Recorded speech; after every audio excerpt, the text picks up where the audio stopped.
Pegunungan di Yerusalem terbakar sejak Rabu 30 April 2025.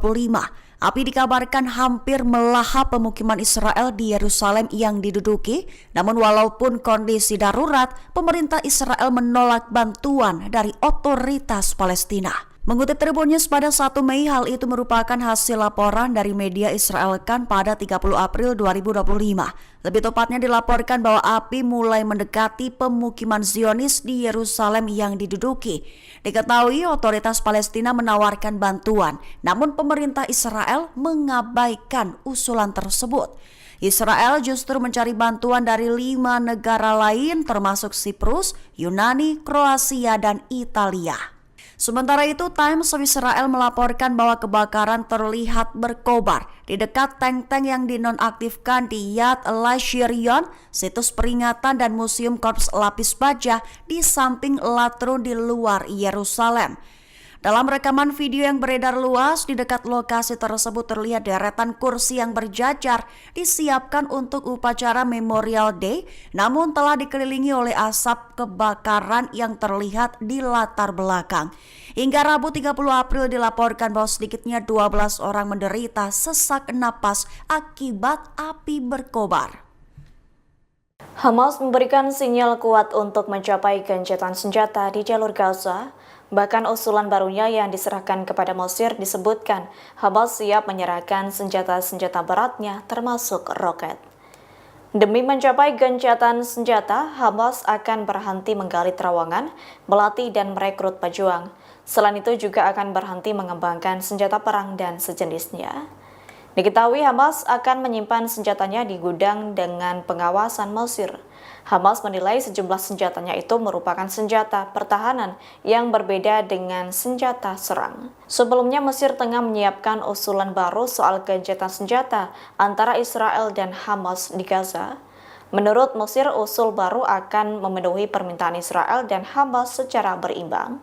Hal itu bertujuan untuk mewujudkan gencatan senjata jangka panjang yang mencapai. Menteri Keamanan Israel Itamar Ben-Gvir diteriaki babi rasis dan penjahat perang oleh pengunjuk rasa.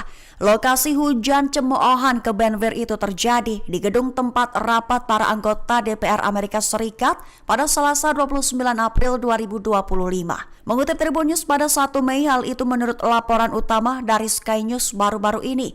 Lebih tepatnya, sumber utama itu melaporkan bahwa Ben-Gvir diganggu oleh pengunjuk rasa yang meneriakan berbagai hujatan kepadanya.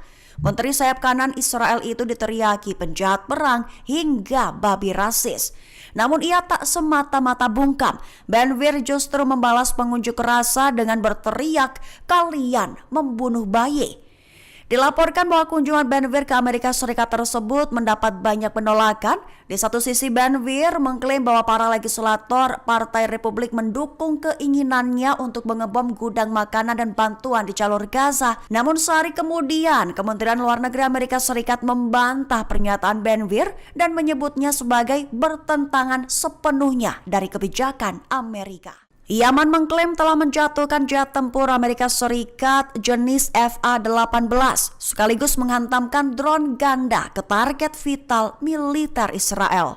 Mengutip Al-Mayadin pada 1 Mei, hal itu diumumkan oleh juru bicara Brigadir Jenderal Yahya Sari pada Rabu 30 April 2025. Sari mengumumkan terjadinya peningkatan signifikan dalam operasi pertahanan Yaman, menargetkan kapal induk Amerika Serikat USS Carl Vinson dan kapal perang pengawalnya di Laut Arab. Juga sukses menjatuhkan jet tempur F-18 dan digagalkannya serangan udara yang telah dimulai musuh terhadap Yaman. Sekaligus, Sari juga mengonfirmasi bahwa operasi pesawat nirawak ganda yang menargetkan posisi strategis di wilayah yang diduduki Israel pun dilakukan. Operasi ganda itu menargetkan lokasi vital dan militer Israel di wilayah Yafa dengan menggunakan 3 drone. Iran telah mengeksekusi mati dan menghukum mata-mata yang berkolaborasi dengan intelijen Mossad Israel pada Rabu 30 April 2025.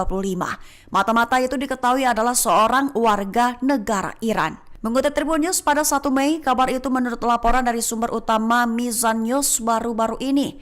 Dilaporkan bahwa orang tersebut yang diidentifikasi sebagai Mohsin Langarnesian digantung pada pagi hari setelah peninjauan yudisial atas kasus tersebut. Sumber utama menggambarkan bahwa Mohsen sebagai mata-mata Mossad tingkat tinggi yang direkrut sejak September 2020.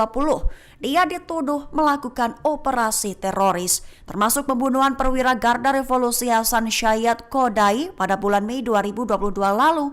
Juga terlibat dalam serangan terhadap fasilitas industri yang berafiliasi dengan Kementerian Pertahanan di Isfahan, sekaligus pengadaan peralatan komunikasi untuk membangun saluran aman bagi agen Mossad yang beroperasi di Iran.